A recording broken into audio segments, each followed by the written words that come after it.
So according to what I've mentioned, just mentioned, when we are experiencing one of the characteristics of life, or Anicca, or Dukkha, or Anatta, we are able to see the rest of characteristics. For example, when we see the Anicca, we are bound to see Dukkha and Anatta as well, and so on.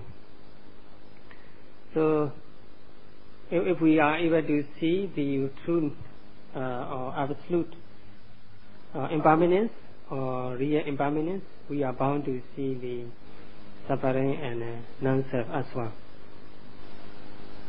So, shall we continue his Dhamma talk tomorrow? Today is enough.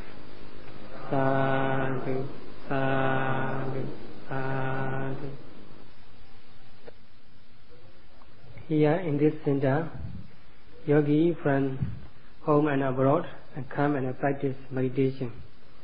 Some a few days, some stay longer. For those who stay longer, they are bound to see the phenomena or the psychophysical phenomena, their characteristics and the quality, true qualities of the mind and the body. And then they are able to see, able to distinguish between mind and the body, mental and the physical phenomena. Later, they are expected to see their interaction, interrelation. And then when their concentration, mindfulness, mature and stronger, they are able to see phenomena, physical or mental, arising and passing away. So while they are noting the phenomena, the moment they take place, they themselves experience the phenomena arising and passing away. That's Anicca Vipassana, the realization of the impermanence. Once he or she realizes the impermanence of the phenomena, then he or she is bound to see the phenomena as the suffering, which are subject to impermanence, or therefore victim to impermanence. So phenomena are regarded as a suffering. So this is a realization of the suffering. And then when he see the phenomena, mind and the body, as the impermanence and the suffering, spontaneously he is able to see the mind and the body. There's no self or ego involved. So at the same time, he or she is bound to see the Anatta, or realization of the non-self. He or she is able to overcome the delusory sense of self,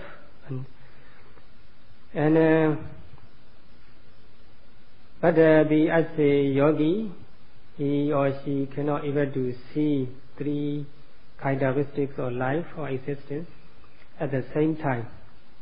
But for someone, he or she may see the impermanence one moment, and next moment he or she may see the suffering. But if he or she see the suffering or impermanence, he spontaneously realize the Anatta, non-self. Especially at the higher level of the knowledge, yogi is able to see, able to experience only phenomena without form or shape. So yogi cannot find the physical form or shape. He or she only experience the phenomena and characteristics of mind and body. Then the Anatta, the state of non-self, is very obvious to him or her. So here, Vipassana its meaning is very clear to him or her. We mean that in several ways. Several ways means in the term of the impermanence, suffering, and non-self. And Vipassana means seeing or realization. So at the level of the knowledge, this Vipassana is significantly obvious to the yogi. It must be based on one's own experience. So when yogis note or watch the phenomena, the moment they take place, he or she himself or herself able to see the mind and the body, mental and physical phenomena arising and passing away. So this seeing or realization is real knowledge or the empirical knowledge. So without this knowledge connected with the own experience, through the own experience, the realization of Anatta is impossible. As a yogi, he or she note the phenomena the moment they take place, and then the knowledge become more and more clearer and clearer by observing the phenomena occurring to us all the time. So this empirical knowledge must be based on the own experience. Then this empirical knowledge will help us to overcome the delusory sense of Atta. This realization will lead us to the Megaphala Jnana, the path and fruition knowledge. So only when we gain this insight into Anatta, or only when we are able to overcome the delusory sense of self, we are bound to see or bound to experience the Ariya Mega, the holy, noble, the path and fruition. Otherwise, impossible. Yama Anatta ဆိုတဲ့စကားလေးပြောရတာကမမှန်ကန်တဲ့တွေးဆညာလည်းရှိသေးတယ်ဆိုတဲ့အဓိပ္ပာယ်မျိုးပေါ့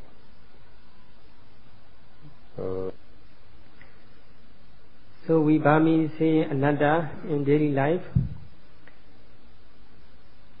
but that's our realization or Anatta ordinary realization is connected with the concept.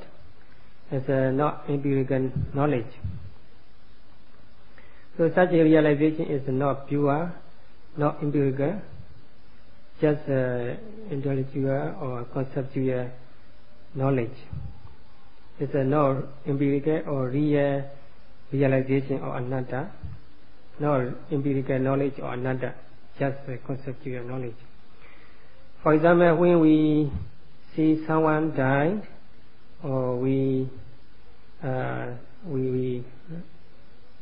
think about Anicca, or its impermanence. So this man or woman fall victim to impermanence, he or she died. Sometimes the glass falls and broke down, and then also we say, oh, Anicca. That's why this type of realization, though, is just conceptual knowledge, not actual realization, not empirical knowledge, just conceptual knowledge. So sometimes we see the tree or plants, their branches are broken down or leaves fall down. Then also we reflect on the Anicca. These are Anicca. Tree and the plants, they are also subject to Anicca.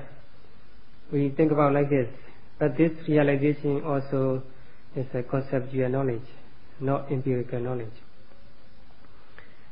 Because yes, there is illusion, or the illusion of something exists that's connected with the concept. So that's why such a realization should not be regarded as a real knowledge or empirical knowledge or Anatta. So real knowledge, empirical knowledge can be brought about only when we observe the phenomena the moment they take place, and then we are able to see their characteristics and arising and passing away. Then only the realization of Anatta takes place. That's empirical knowledge of Anatta.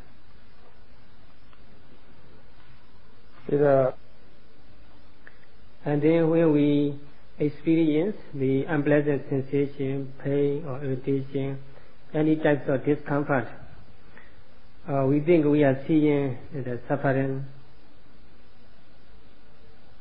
Sometimes we fall down and then we get pain, or sometimes we have headache, or sometimes we have fever or backache. There we think we are seeing the pain. It is the I who is suffering. It is me who have headache or backache or fever. So in this case, I or me is involved. So that seeing or that realization of dukkha is not empirical knowledge. It's just conceptual knowledge. Because this pain or discomfort connected with the I or me or someone. So this type of seeing or realization of dukkha is called paññatti dukkha, realization of paññatti dukkha, conceptual suffering. So actually, yogi must note phenomena, mind and body, the moment they take place. Then he or she is able to see the true characteristics of the phenomena, and then they are arising and passing away. And then he or she able to see the phenomena falling victim to the impermanence, unsatisfactoriness. Then he or she himself or herself able to experience the true nature of the suffering. That's the real knowledge, that's empirical knowledge of the suffering.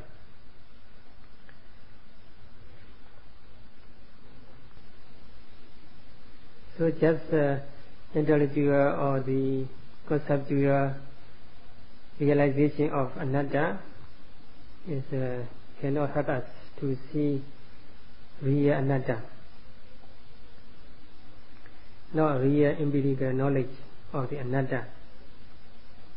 Actually, the Anatta or Anicca means the mind and the body, or mental and physical phenomena, which are arising and passing away all the time. So in this case, Paramattha means the absolute, the absolute. So all experience, the mind and the body, or mental and physical phenomena, which are experienced by oneself, are called the Paramattha, the absolute, the true nature of mind and body, which can be experienced by oneself through the practice. For example, when we observe the rising and falling, we may be able to experience the hardness or tightness, softness, and heat or warmth, or tension or tightness, and so on. And then we able to experience the mental phenomena such as seeing, hearing, smelling, tasting, touching, and mental contact, and several types of sensations, pleasant or unpleasant. If we observe the phenomena the moment they take place, we can experience these mind and body phenomena by ourselves. That seeing is called Atta Pajjaka. Atta Pajjaka is the own experience. The seeing through the own experience. And later we able to see the phenomena, the characteristics of the phenomena. They are arising and passing away. They all subject to impermanence. They fall victim to the impermanence. We see like this. That's the realization of the impermanence, the empirical knowledge. So, in order to gain such empirical knowledge, we have to observe mind and body, or mental and physical phenomena, the moment they take place. We have to observe seeing, the moment we see something or someone. We have to observe hearing, the moment we hear. We have to observe the bending, the moment we bend, and so on. For example, when we observe the rising, falling of the abdomen, we have to focus our mind on the object. Then we able to see the phenomena involved in the rising, falling, such as tension, tightness, so on. In this case, observation means the focusing the mind on the object, concentrating the mind on the object. So by noting the phenomena, the moment they take place, we are bound to see the true nature of the phenomena. We must have such a belief in advance before we practice meditation. This is a sada, faith. So this observation must be, our practice must be supported with this sada and faith. And this faith is followed by the zeal or desire to practice. Without faith, zeal or desire to practice cannot take place. And then the faith and zeal must be completed or fulfilled before we practice meditation. Only then we will be coming to the meditation center sooner or later. Otherwise, no way for us to come to the meditation center for practice. So when we come to the meditation center, we have to leave worldly pleasure, worldly affair. We must be brave enough to leave worldly affair, worldly pleasure. This is sati. And then, usually when we arrived at the center, it's a type of viriya. That's the bravery to leave the worldly affair. This is a type of viriya. When we arrived at the meditation center, we must be alert, active. This also a viriya. With the help of this viriya, energy, we have to aim our mind on the object. Then we are able to concentrate our mind on the object. Then mindfulness and the concentration are followed. When mindfulness and the concentration get stronger, we are able to see the true nature or characteristics of the phenomenon. For example, when we know the rising, falling of the abdomen, we are able to see with the help of the concentration and mindfulness, we are able to see the true nature of the phenomena involved in the rising, falling of the abdomen, such as tension, tightness, or vibration, and so on. These phenomena are the absolute phenomena we can experience by ourselves. This experience is called the Anatta, self-experience, which can bring about the empirical knowledge. Later we are able to see the phenomena which are involved in the rising, falling, such as the tension, tightness, rising and passing away from moment to moment. We can experience ourselves impermanence of the phenomena. That's the Anatta Paramata Anicca. It's the empirical knowledge of Anicca based on own experience. So real suffering also should be kept away from the conceptual suffering. So we should understand the difference between the real dukkha and the conceptual dukkha. So real dukkha in Pali called paramattha. The real dukkha is the normal translation. So the Buddha said, yada niccāṃ san dukkhaṃ. So what are impermanent are called suffering. So phenomena, mental or physical, are all impermanent. That's why they are called dukkha, suffering.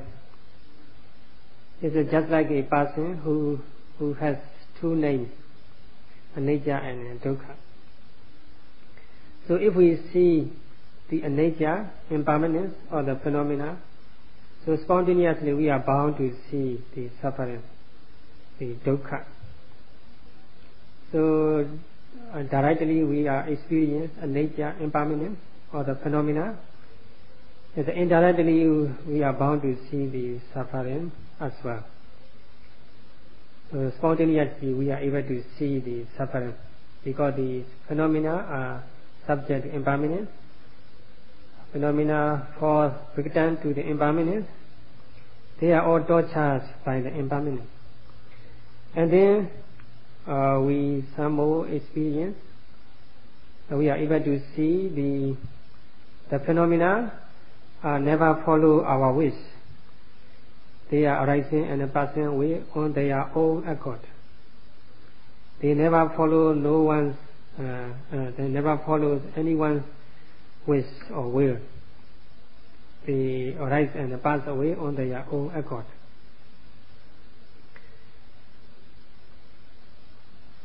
And then sometimes we can experience the unpleasant sensation, discomfort connected with too much heat, or sometimes we feel stiffness resulting from the long sitting.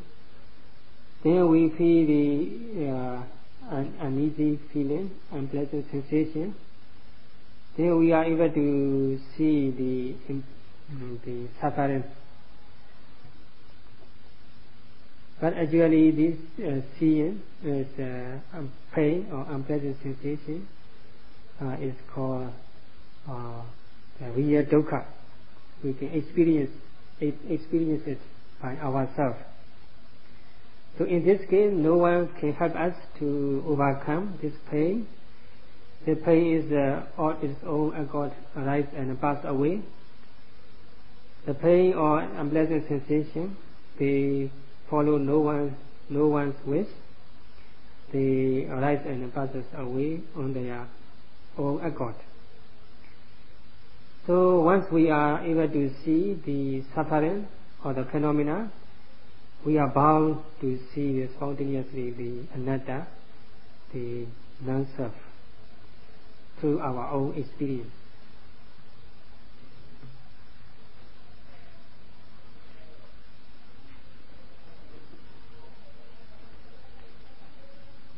So the Buddha said, Yad Nissa and Yan Dukkha Tada Nissa. Anatta.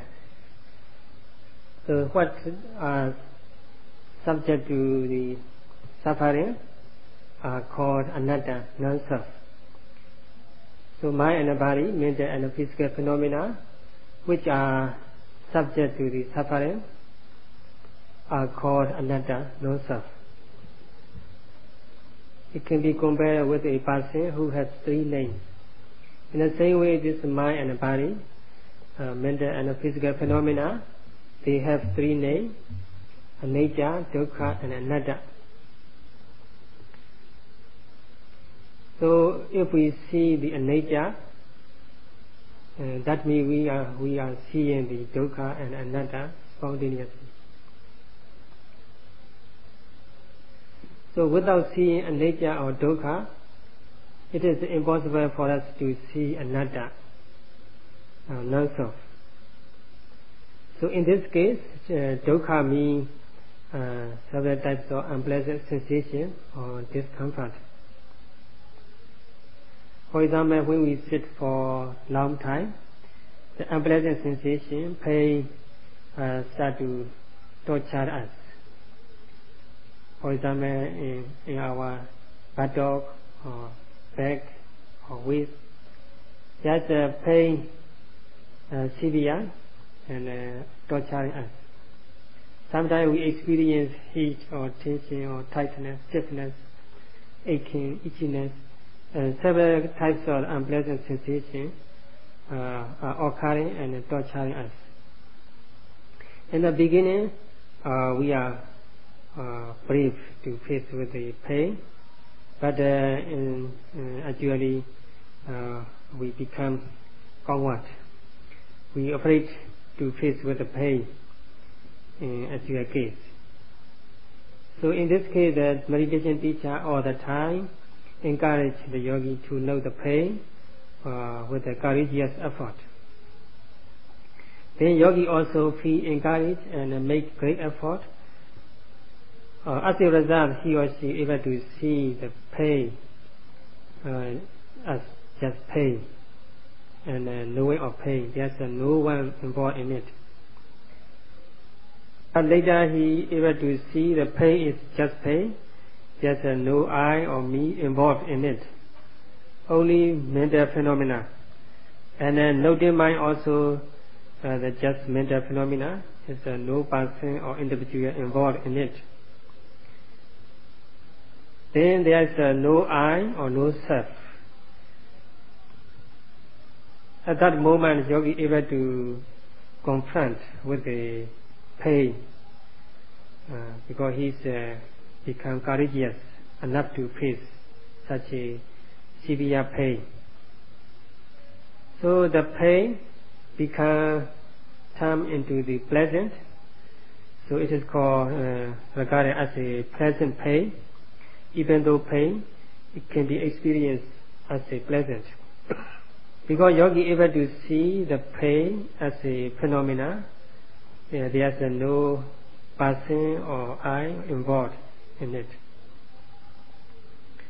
So this pain itself and the knowing mind, they are all anatta, no self, no ego.